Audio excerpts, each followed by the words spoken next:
Doa pun harus ditinggalkan dalam arti tertentu. Harus ditinggalkan ketika itu menuntut kita untuk melakukan kebajikan dalam hidup kita.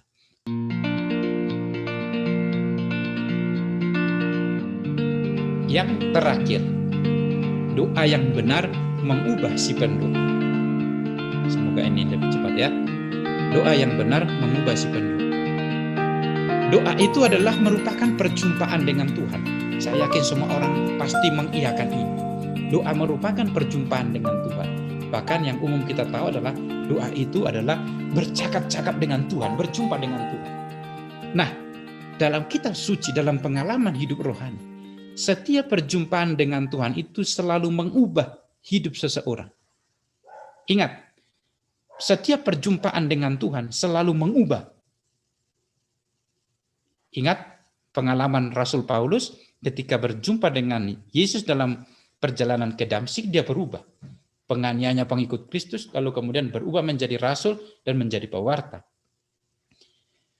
Lalu kemudian kita tahu Sakeus. Sakeus itu adalah orang berdosa, kemudian ketika berjumpa dengan Yesus, dia berubah.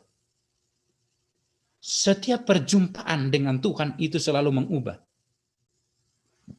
Kita juga tahu bahwa perjumpaan orang perempuan wanita Samaria, seorang berdosa, yang boleh dikatakan wanita yang tidak baik dalam pandangan masyarakat, ketika berjumpa dengan Yesus di sebuah sumur, kemudian perjumpaan itu mengubah dia menjadi seorang pewarta. Lalu kemudian dia mengikuti Yesus semakin dekat dengan Kristus. Sekali lagi saudara-saudariku, ingat bahwa doa itu adalah perjumpaan dengan Tuhan. Itu tidak boleh disangkal. Nah, perjumpaan dengan Tuhan itu konsekuensinya adalah perjumpaan yang mengubah. Tidak ada seorang pun yang berjumpa dengan Tuhan lalu dia tidak berubah. Maka kalau Anda tidak berubah dalam doa, atau doa tidak mengubah Anda, pantas dicurigai. Anda bertemu siapa dalam doa itu? Nah, ini kemudian yang kemudian kita bisa renungkan lebih mendalam. Doa itu perjumpaan dengan Tuhan. Setiap orang yang berjumpa dengan Tuhan harus berubah hidupnya. Maka kemudian kita melihat, apakah doa-doaku itu selama ini, yang doa inilah, doa itulah, aktivitas inilah, aktivitas itulah, apakah semuanya hal-hal rohani ini mengubah hidupku menjadi lebih baik? Kalau ternyata tidak, berhentilah berdoa. Jangan-jangan Anda tidak bertemu Tuhan di sana. Jangan-jangan bertemu yang lain. Perlu kita curigai kalau kita tidak berubah dalam doa kita. Teresa mengatakan demikian. Saya tegaskan, saya ulangi. Nah ini, saya ulangi. Dalam buku Puribatin dikatakan, saya ulangi. Jika kalian selalu memperhatikan hal ini, kalian pasti tidak akan membangun pondasimu atas doa dan kontemplasi saja. Karena kalau kalian tidak mengejar kebajikan-kebajikan dan mempraktikkannya, kalian tidak akan berkembang lebih dari orang-orang kerdil saja. Maka saudara-saudariku, kalau doa itu tidak membuat kita melakukan banyak kebajikan, Santa Teresa mengatakan kamu tidak lebih dari orang-orang kerdil. Kenapa? Karena kalau kamu hanya membangun pondasi hidupmu dari doa meditasi ini, tapi kamu tidak mengejar kebajikan dan mempraktekkannya, kamu tidak akan berkembang, tidak lebih daripada orang-orang kerdil. Wah, Santa Teresa ini keras. Kenapa? Karena jangan nanti kita kemudian ketika kita sudah kemudian meditasi, lalu seperti melayang, berdoa rosario, novena, apapun itu namanya, adorasi, kita seperti sudah melayang di surga.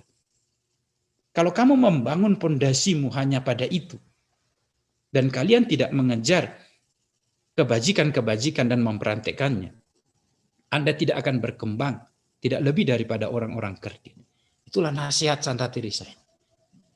Maka kita perlu melihat apakah doa kita itu hanya berhenti pada teksnya, berhenti pada tempatnya. Orang kalau tidak begini situasinya, saya tidak bisa berdoa. Kalau tidak ada 3 lilin, saya tidak bisa kusuk berdoa Romo. Kalau misalnya, kalau tidak dengan Romo ini, saya tidak bisa berdoa. Kalau dengan Romo ini, kayaknya doanya manjur, doanya baik. Nah, lama-lama kemudian doa itu seperti tontonan, menarik dan tidak menarik. Jangan membangun pondasi atas hal-hal itu. Harus mengejar kebajikan, itu yang paling penting. Maka saya katakan doa itu mengubah karakter kita menjadi pribadi yang semakin dewasa, semakin kuat. Semakin dewasa itu berarti semakin matang, semakin mempunyai kekuatan dalam dirinya sendiri. Ada orang berdoa kemudian, rumah saya berdoa 3 jam sehari. Dalam cerita itu, saya ceritakan saja dalam buku itu cerita pengalaman seorang ibu. Pengalaman seorang ibu ketika bercerita kepada seorang pastor di parokinya. Rupanya ibu ini senang adorasi. Katanya dia sampai berjam-jam, bahkan 3-4 jam, setiap hari beradorasi di gereja.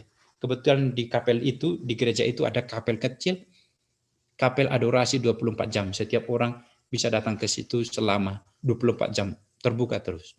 Dia mengatakan, Romo, saya mengalami rahmat Allah ketika saya berdoa dalam adorasi ini.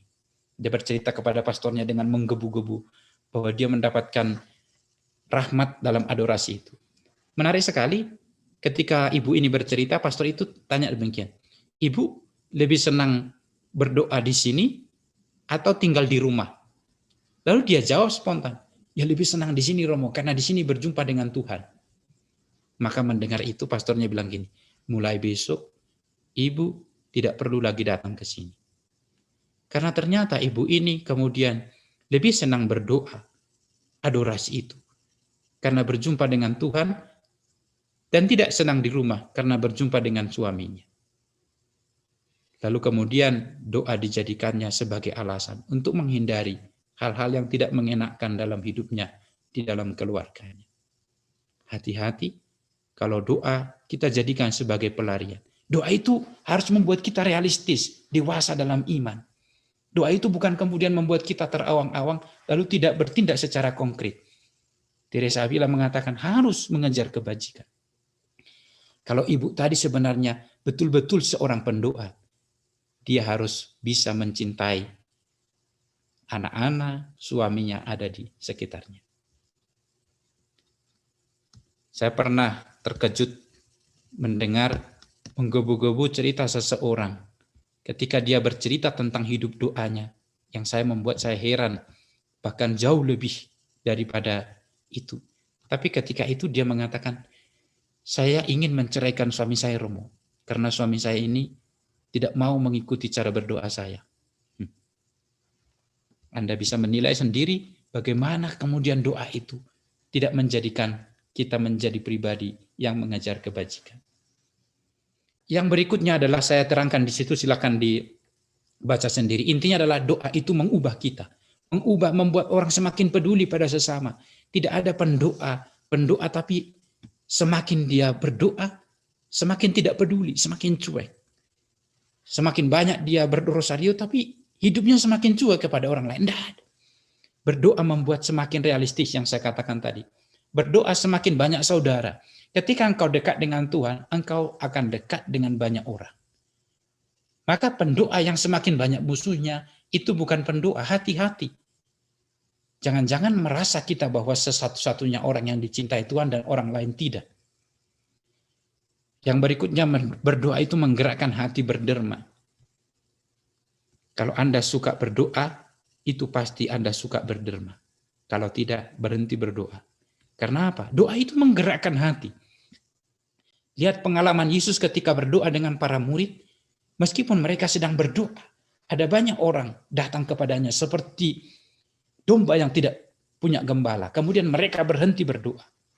Lalu kemudian mengasihi orang-orang itu, melayani mereka. Kisah ini ada saya ceritakan, ada banyak kisah di situ dalam buku itu, bagaimana ternyata doa pun harus ditinggalkan dalam arti tertentu.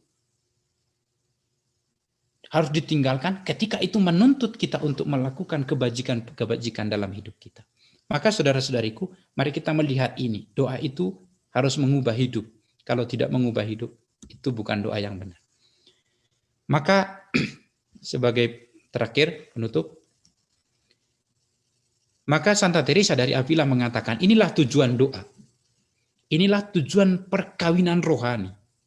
Daripadanya mengalir pekerjaan-pekerjaan baik dan hanya pekerjaan-pekerjaan baik.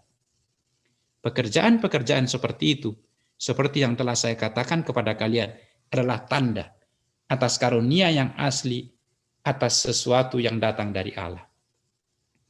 Maka kalau Anda berdoa, merasa seperti berjumpa Tuhan, merasa seperti Tuhan menampakkan diri kepada Anda, ingatlah bahwa doa itu mengalirkan pekerjaan-pekerjaan baik.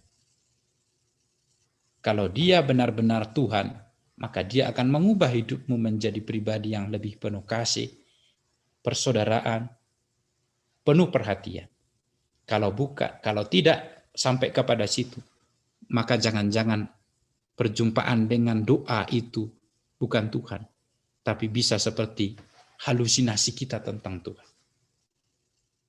Saudara-saudariku yang terkasih, pada bagian penutup ini singkat saja saya hanya mau menegaskan sekali lagi, judul yang kontroversi ini mungkin pelan-pelan kita bisa memahami mengapa saya menuliskan demikian ini.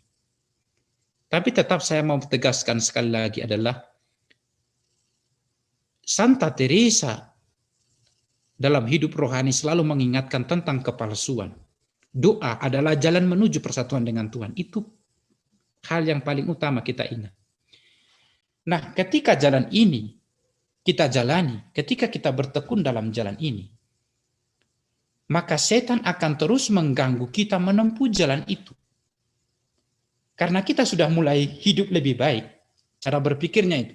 Karena kita sudah hidup lebih baik, maka satu-satunya cara yang bisa untuk menjatuhkan kita adalah memalsukan hal-hal rohani. Ia akan memalsukan banyak hal yang berkaitan dengan doa. Maka ketika Anda berdoa, maka Anda akan senang. Maka dia memalsukan kerendahan hati. Maka dia akan memalsukan doa. Seakan-akan berjumpa dengan Tuhan, ternyata tidak.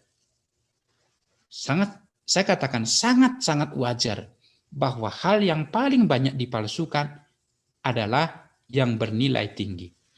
Kalau doa itu adalah sesuatu yang bernilai tinggi, seringkali doa ini dipalsukan oleh Tuhan untuk membuat kita sombong, untuk membuat kita lupa akan realitas, untuk membuat kita juga lupa berbuat kebajikan. Karena melihat bahwa doa ini sudah cukup. Maka hati-hati saudara-saudariku, ketika Anda mulai berdoa, tetaplah waspada. Harus ditegaskan kembali bahwa berdoa meskipun mungkin belum sempurna, tentu jauh lebih baik daripada tidak berdoa sama sekali. Tetap pada itu ya.